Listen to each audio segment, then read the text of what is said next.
नमस्कार और आप देख रहे हैं खबर 100। आइए रुख करते हैं आज की खबरों की ओर, पर उससे पहले एक नजर आज की हेडलाइंस पर। हापुड़ पुलिस ने कुकर्म का मामला झगड़े में तब्दील कर दबाया। कुणाल चौधरी ने लगाए शिवराज सरकार पर झूठ बोलने के आरोप। व्यापारियों ने लिया मुखर्जी नगर कॉम्प्लेक्स बंद रखने का निर्णय। लक्ष्मण सिंह ने लगाई भाजपा सरकार पर आरोपों की झड़ी। हापुड़ जनपद के सीटी कोतवाली क्षेत्र में 11 वर्षीय मासूम के साथ कुकर्म मामले को केशव नगर चौकी की पुलिस ने झगड़े में तब्दील कर फैसला ले लिया। पीड़ित का आरोप है कि पुलिस ने इलाज के नाम पर 10,000 रुपए दिलवाकर मामले को झगड़े का दिखाकर फैसला कर दिया। मिली जानकारी के अनुसार सीटी कोतवाली क्षेत्र की केशव नगर चौकी के 11 वर्षीय मासूम के साथ कुछ युवकों ने सामूहिक दुष्कर्म किया था, लेकिन इसे दरोगा ने बात को दबाते हुए मामला केवल झगड़े का बना दिया। पीड़ित के परिजनों का कहना है कि वह चौकी केशव नगर पुलिस की लापरवाही से काफी नाराज हैं। वहीं सिटी कोतवाली प्रभारी निरीक्षक सुबोध कुमार सक्सेना का कहना है कि मामला संज्ञान में आया है। इस मामले में परिजनों की तहरीर के आधार पर उचित कार्यवाही की जाएगी। मेरे बच्चे के साथ तो 4 लड़के ने रेप कर दिया। इतना बुरा हुआ है कि मैं कहाँ से 5 लाख रुपए लाऊंगी। 13 दिन से लिए डोलूंगा अकेले। अब इसका हर्जाना कौन भरेगा? जो आप लोग शिकायत करने गए थे थाने या कोतवाली में, पुलिस ने आपसे क्या कहा था ये बताएं। पुलिस ने तो ये कहा था कि यही रफा दफा कर दो, यही फैसला ले लो, बच्चा जेल जाने का लायक नहीं है, नाबालिग है। हमें ये भी धमकी दी गई थी कि जेल ये भी जा सकता है। किसने दी? दरोगा जी ने। दरोगा जी का नाम जानते हो आप? ऐसा ही नाम था, अजीत सिंह। अब हम दोबारा नाम बोले मेरे लड़के ने कि 3 लड़के मम्मी और थे, तो दरोगा जी हम पे ही भड़क पड़ेंगे। मैं कहा हाँ वैसे ही बैठा हूँ, मेरी कोई ड्यूटी नहीं है, मुझे पागल मान रखा है, आप पैसे लेने के लिए फिर आ गए हैं। दरोगा जी ने हमसे ये बोला। हमने कहा हमने पैसे को नहीं बोला सर जी, हमारा बच्चा खतरे में है, 4 दिन की जिंदगी है इसकी, 5 लाख रुपये डॉक्टर साहब ने मांगा है।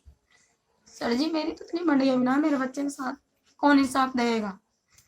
इंसाफ होना चाहिए ना मेरे बच्चे के साथ। मुझे कुछ नहीं है मेरे बच्चे के साथ इंसाफ। जो दवा गोली के दिए थे और फैसले के टाइम पे क्या पैसे का लेन देन हुआ था? ये हुआ था जी सर जी 10,000 रुपये का लेन देन हुआ था मेरा। और 14 दिन हो गए, 13-14 दिन। काफी पैसा लगा, मेरा भी लगा थोड़े से। वो कह रहे हैं, उन्होंने मुझे कहा कि मैंने पैसे नहीं लिए आपको दिलाए।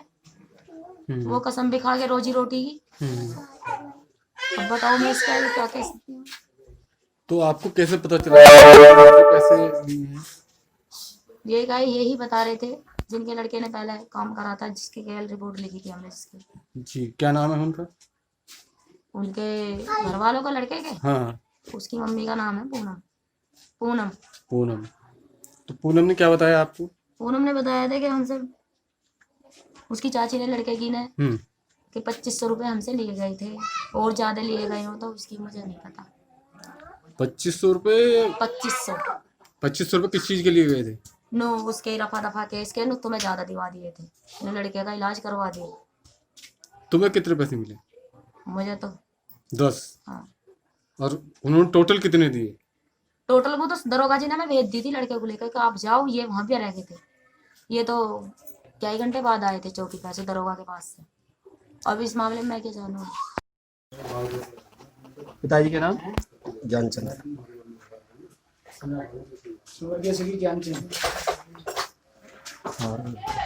क्या मामला है ये जो आप? मामला ऐसा था हमारे भैया का साला खत्म हो गया था। कब की बात है? ये होगी कल 2 हफ्ते हो गए थे, बृहस्पति ने कल 2 हफ्ते हो गए थे, आज 15 दिन हो गए पूरे। 15 दिन पहले? हाँ। तो जब वहाँ से आए थे यहाँ पता पड़ा कि सोमवार मंगल में पता पड़ा था रात को, तो बुध में हमने ये रिपोर्ट करी थी। बुध में तो जब कहाँ करने गए थे आप? पहले गए थे हम वहाँ सरकारी अस्पताल में। ठीक है। वहाँ उन्होंने कि थाने जाओ, वहाँ से लिखवा कर लाओ जब मेडिकल रिपोर्ट बनेगी। उसके बाद हम थाने आए, थाने में से अजीत सिंह दरोगा ये बुलाए गए। ठीक है। बुलाने के बाद में उनसे ये हम ले गए, मैं कहला पहले मेडिकल रिपोर्ट बननी चाहिए, जब जाके आगे कार्रवाई होगी। ये कहने लगे रिपोर्ट हम अपना बनवाएंगे, तुम चलो चौकी पे। हम चौकी पे गए, चौकी पे जाने पे वहाँ सुबह से 12 बजे से शाम के 5 बज गए। जी चौकी पे 5 बज गए, बताते रहो। मैं 5 बजने के बाद में ये कहने लगे भाई करो, कैसे करोगे? मैंने कि क्या करोगे, इसे जेल भेजो। ये कह ले जेल भेजने की इसकी उम्र नहीं है, देख लो। फिर ज़्यादा करे लगे, तुम दवा गोली के लिए हमें पैसे दे दिए। अच्छा, किसने दिए? ये इस पार्टी ने पैसे दिए थे। कितने पैसे दिए? 3000 रुपये। तो देने के बाद में इन्होंने उसके बाद में 2-3 दिन जब हो गए, मैंने चलो गरीब आदमी है, मेरा फैसला, विधवा औरत है, मैंने बचपन से पाले इन्होंने, मैंने चलो कोई बात नहीं है। उसके बाद में उसी के भतीजे ने, उसी के लड़के ने 2-3 दिन बाद में ये बताया कि 3 लड़के हो रहे हैं। इन लड़कों ने क्या किया उसके साथ? बच्चे के साथ गलत काम किया था। कुकर्म? हाँ जी। तो जब हमें कल पता पड़ी तो आज हमने पकड़वा दी। कल पता पड़ने के बाद में कल हमने पकड़वा दिया। बच्चे को हॉस्पिटल में कहाँ भर्ती कराया गया था? हम लेके थे मिशन में, मिशन हॉस्पिटल में। उन्होंने क्या बताया? उन्होंने कहा था देखो लड़की की जो लैट्रिन का रास्ता ये होगा बंद, ये गला फैलेगा, इस पे इसका होगा ऑपरेशन, इसके ऊपर लैट्रिन इस द्वारा निकाली जाएगी। मैंने खर्चा कितना आएगा? उन्होंने बोला 2-3 लाख 3-4 लाख रुपये खर्चा। उसमें भी कोई गारंटी नहीं है, उसमें कोई गारंटी नहीं उन्होंने। अच्छा, तो अब बच्चा कहाँ पर है? बच्चा घर पे, घर पे। तो तुम किस टाइम लाए वहाँ से बच्चे को? वहाँ से लेकर आए थे हम 12 बजे करीब लेकर आए थे, 12 बजे। तो डॉक्टरों ने क्या कहा दिया था वहाँ पे चौकी पे? मतलब कौन गया था जो बच्चे को मतलब वहाँ से निकाल के लाए थे हॉस्पिटल से? ये पार्टी साथ थी जो पहली वाली थी, हाँ। और हम घर गए थे। ऐसे जो जहाँ तुमने रिपोर्ट करी वो पुलिस का क्या कहना है इसे? पुलिस ने तो जो कह दिया कि फैसला होगा, नहीं जो कुछ नहीं हो सकता, ये फैसला होगा। ऐसी नहीं बात भाई साहब। तो फैसला तुम्हारी मन में इच्छा से करवाया गया था या? हमें तो हम क्या कहा था फैसले के दौरान में? लो जी दवा गोली तुम्हारी हो जाएगी और छोड़ो पड़ेगी। आप बच्चे के क्या लगते हैं? बच्चे को अच्छा लगता है। क्या नाम है? सुनने में आ रहा है कि आप लोगों पे पुलिस ने दबाव बनाया, या तो फैसला कर लो नहीं तो तुम भी जेल जाओगे। हाँ ये बोला था, अगर वही तो पूरी हाँ, जानकारी बताइए। ये बोला था, ये बच्चे की राजी से काम हुआ था, और ना तो ये बच्चा भी जेल जाएगा, इसके साथ में ये भी जेल जाएगा। किसने कहा था ये? हैं? किसने कहा था? जो सिपाही रहा उन्हें भी कहा था। क्या नाम था इस पर? सिपाही का नाम क्या था, उसकी राजी से हुआ था ये। और किसने कहा था? और किसी ने कहा। हरेंद्र शर्मा की रिपोर्ट। हाल ही में पूर्व कैबिनेट मंत्री पीसी शर्मा का बयान सामने आया है, जिसमें उन्होंने प्रॉपर्टी टैक्स वसूलने पर कहा कि बड़ी बस्तियों के टैक्स वसूलने तो समझ में आते हैं, लेकिन झुग्गियों में टैक्स वसूली कैंप लगा रहे हैं। पिछले 6 महीनों से लोगों के पास रोजगार तक नहीं है। साथ ही बिजली बिल के मामले पर कहा कि एक तरफ मुख्यमंत्री अपने दौरे पर जाकर कहते हैं कि बिजली बिल माफ हो गए, और दूसरी तरफ बिजली के बिलों की वसूली चल रही है। क्या सिर्फ 27 विधानसभा क्षेत्रों के बिजली बिल ही माफ हुए हैं? भारतीय जनता पार्टी की जब भी सरकार आई है तब उन्होंने गरीबों को घरों से बेदखल किया है और दुकानों से बेदखल किया है। बड़ी योजना भी लेके आए थे कि 10,000 रुपये देने की, लेकिन आज भी भोपाल में हर चौराहे पे कभी भी देख लो आप, गरीबों को वहाँ हटाया जाता है। और जहाँ तक ये भारतीय जनता पार्टी गरीबों के झुग्गियों के हमेशा खिलाफ रही है, और ये जो स्कीम आई है प्रधानमंत्री गृह योजना, ये कांग्रेस के डॉक्टर मनमोहन सिंह जी के ज़माने की है, जिसको इन्होंने बहुत लेट किया है। और ये सब भी चुनाव के हिसाब से, चाहे बिहार का चुनाव देख लें या 27 सीटों का चुनाव देख लें मध्य प्रदेश में, उसके लिए इनका वो है, लेकिन मुझे उम्मीद नहीं कि सब जिनकी घोषणा कर रहे हैं सबको मकान मिल जाएंगे। कांग्रेस ने 15 प्रत्याशी आगर मालवा में ये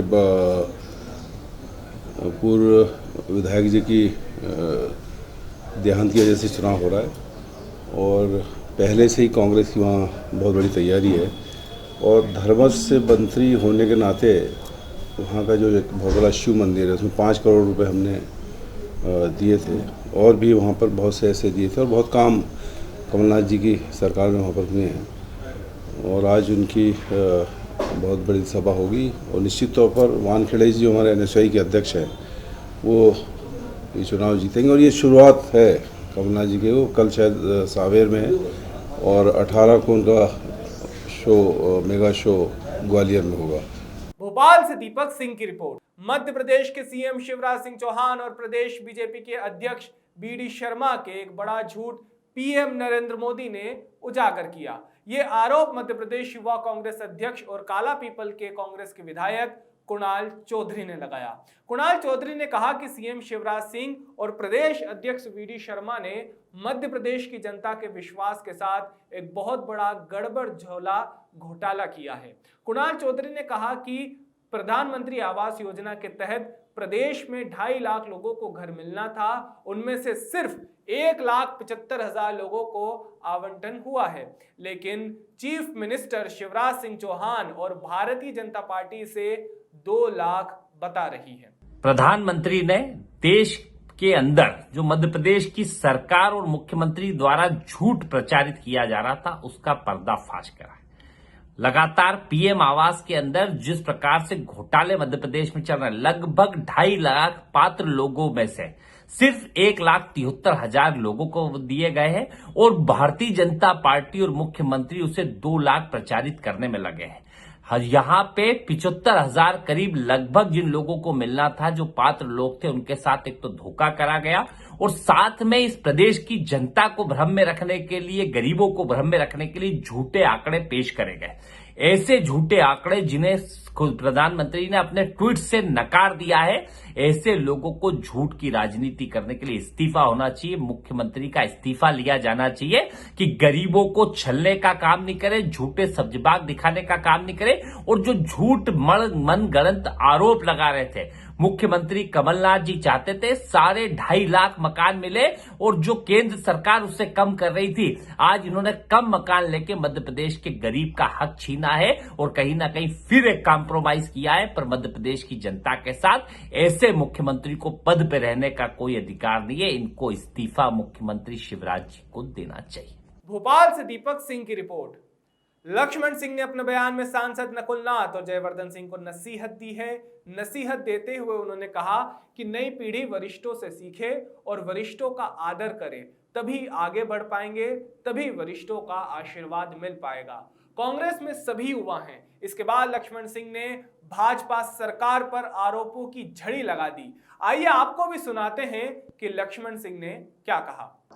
सब लोग जाएंगे, सबके कार्यक्रम बन रहे हैं और हम तो यही देख रहे थे कि इनका पहले कार्यक्रम हो जाए, ये क्या कहते हैं। अब इसका जवाब कमलनाथ जी भी देंगे, भाई साहब भी देंगे, हम सब भी देंगे। जाएं, 10 बार जाएं, कौन रोक रहा है। 10 बार जाएं, लेकिन क्या अपने भाषण से वो जनता का मन परिवर्तित कर सकते हैं? इस बार नहीं कर पाएंगे। अब तक कर लिया, धोखा दे दिया। इस बार आप देखेंगे कि जनता उनको नकारेगी। हैं? ये तो हम शुरू से कह रहे हैं और आपको भी मालूम है, हमको मालूम है कि बहुत लंबा चौड़ा लेन देन सरकार गिराने में हुआ है।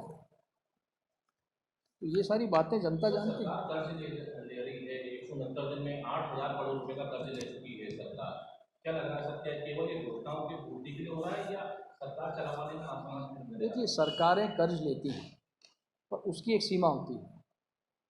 कर्ज आपने लिया है तो क्या आपने रेवेन्यू बढ़ाने के लिए कुछ किया? रेवेन्यू आप बढ़ा नहीं रहे हैं, कर्ज आप ले रहे हैं। इंडस्ट्री लग नहीं रही, एग्रो इंडस्ट्रीज लग नहीं रही। जैसा आपने 15 साल से हम सुन रहे हैं कि किसानों को हम लाभ देंगे, किसानी को एक लाभदायक धंधा बनाएंगे, लेकिन वो नहीं बन रहा है। तो रेवेन्यू आपकी आने, माइनिंग में चोरी हो रही, लपक के खूब चोरी हो रही है, वो रेवेन्यू नहीं आ रही है। ठेके आपने इसलिए दिए माइनिंग में कि रेवेन्यू आएगी, लेकिन वो ठेकेदार एक माफिया बन के खड़े हैं आपके सामने। खूब 2 नंबर में रेत निकल रही है।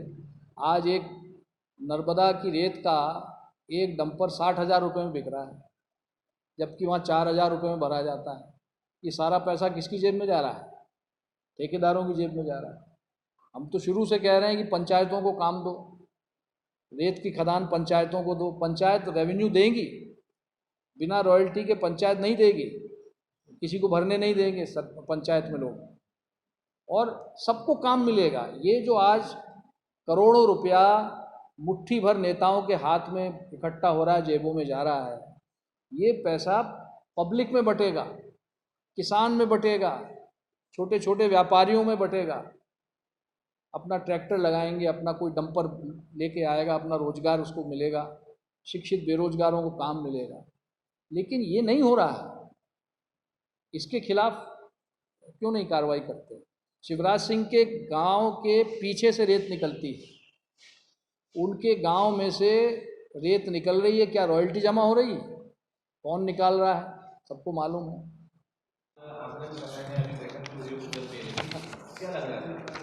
उस टीम के लिए मैंने ये कुछ जानकारी एकत्रित की है। विदिशा ज़िले में, आपको भी बता रहा हूँ, विदिशा ज़िले में किसान को फसल बीमा क्षतिपूर्ति में 4 रुपये मिले, 4 रुपये दिए। विदिशा ज़िले में, जहाँ शिवराज सिंह जी का पूरा बोलबाला है, विदिशा से सांसद रहे हैं 4-4, 5-5 बार। मध्य प्रदेश का ये किसान है, उसको 4 रुपये 89 पैसे मिले। तो ये वही मैंने कहा कि नीचे जब तक प्रशासन में कसावट नहीं आएगी, तब तक इस तरह के प्रकरण निकलते रहेंगे। और ये बहुत बड़ा मजाक किया है किसानों के साथ। 4 रुपया 89 पैसा आप बीमा दे रहे हैं किसान को, उसका अपमान कर रहे हैं। और ऐसे बहुत सारे प्रकरण निकलेंगे, अभी आप बीमा जमा होने दीजिए। तो सरकार गंभीर नहीं है, केवल मुंह चला रही है, झूठे वादे कर रही है, और किसान अब इसको समझने लगे हैं। और उपचुनाव में भारतीय जनता पार्टी को किसान धूल चटवा देगा। देखिए, कांग्रेस अपना मैदान में काम कर रही है। इनके भले दिल्ली से आ जाएं, मुंबई से आ जाएं, या कहीं से आ जाएं, वो कितनी बैठकें कर लें, अगर 4 रुपये का बीमा किसान को आप दोगे तो ये बैठकें किस काम की? मैदान में भारतीय जनता पार्टी से गांव में, ग्रामीण क्षेत्रों में लोग बहुत नाराज हैं।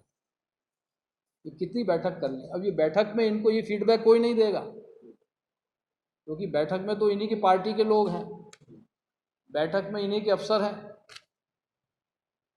अगर ये जो दिल्ली से आते हैं, थोड़ा मीडिया से फीडबैक लें, आप लोगों से लें और विपक्ष से लें, क्या हर्जा क्या है? इंदिरा जी जब प्रधानमंत्री थी तो वाजपेयी जी से राय लेती थी, एक बड़ी स्वस्थ परंपरा थी। श्यामाचरण जी शुक्ल जब प्रधानमंत्री थे तो कैलाश जोशी जी, पटवा जी, सकलेचा जी इनको आमंत्रित करते थे, इनके साथ बैठ के चर्चा करते थे। दिग्विजय सिंह जी सीएम थे तो विपक्ष से चर्चा करते थे। ये परंपरा पिछले 10-15 साल से बिल्कुल टूट चुकी है।